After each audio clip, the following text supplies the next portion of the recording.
I'm not a lawyer, but this is the Part 3 recap of Trontavious Stevens' testimony in the YSL Rico trial.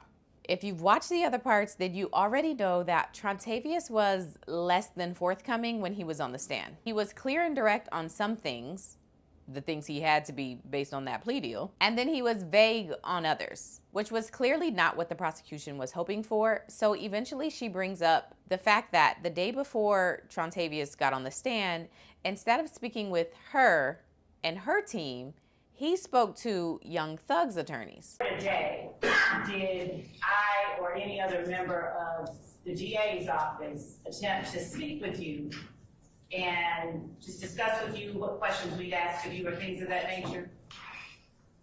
So, yes, but no one explained to me the second part that you said. It was just meet somewhere, and I was trying to ask my lawyer to understand what was this meeting pertaining to. And you're saying that no one, not even myself, prior to you coming in here today, ever told you, we just want to talk with you about the questions we're going to ask you? Oh, yes, ma'am, you told me that yesterday. Okay. Do you know or recognize Mr. Brian Steele when you see him? Yes. You did talk to him yesterday, though? Yes. How long did you talk to him? Roughly, no more than 10, 13 minutes. Is your testimony that you spoke with them for 10 or 13 minutes?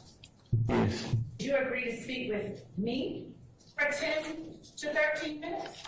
No, not without my lawyer present. Why were you willing to speak with Jeffrey Williams' lawyers for 10 to 13 minutes, but not me? I never declined speaking with you. I told you that my lawyer wasn't present.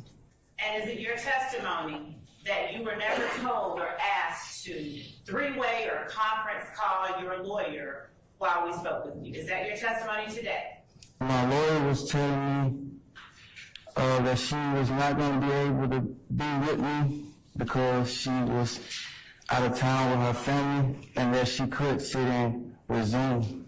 So, like I was explaining to my lawyer, the time that she was telling me, I actually broke down on the side of the highway. I was on the phone with her all night. I had me and my son in the car, and I was telling her that getting me and my son home safely was like the most important thing that I was trying to figure out at the time. And then she asked him what he discussed with Thug's attorneys when they met.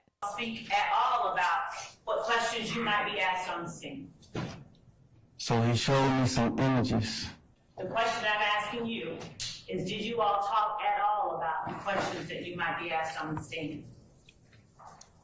If I'm not like wording his exact words, he said, these images may be shown to you tomorrow. Mr. Stevens, I appreciate that part. I'm asking you specifically, did you, Mr. Steele and Mr. Adams, talk at all about the questions that you might be asked on the stand? Could you answer either in the affirmative or in the negative, either yes or no, and then give your explanation?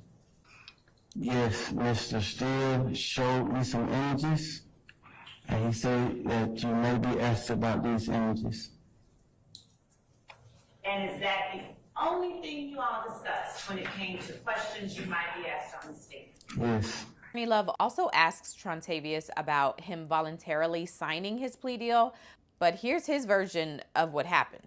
Now, were you forced to sign 16 uniform? No. Persuaded, but not forced. You were persuaded. Yeah. So are you stating now under oath that you did not sign 16 Yes, uniform freely and voluntarily? Yes, I did, yeah. Okay. Did you understand what you were signing? Is a better question. So the state gave my lawyer this plea agreement on the 27th.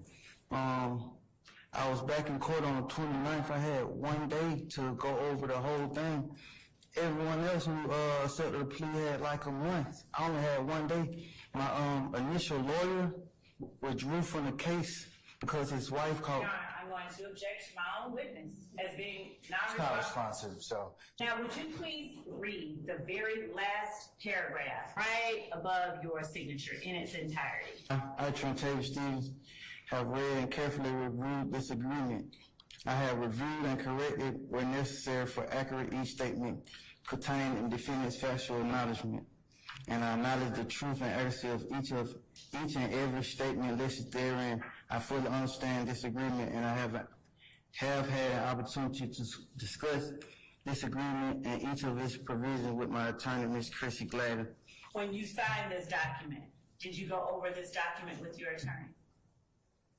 Yes, but not thoroughly. Did you tell her you needed any more time to go over it with your attorney? Yes. You did tell her that? I told you that, actually. I asked, because one of the defendants was, you told him that he could come back on Tuesday with his reply, and I asked, can I do the same thing? Judge, I'm going to object to this as being non-responsive. Okay. And I'm going to ask that. It's non-responsive, so. Did you inform Ms. Hilton at the time that you signed this document that you needed any more time to discuss this with your attorney? No.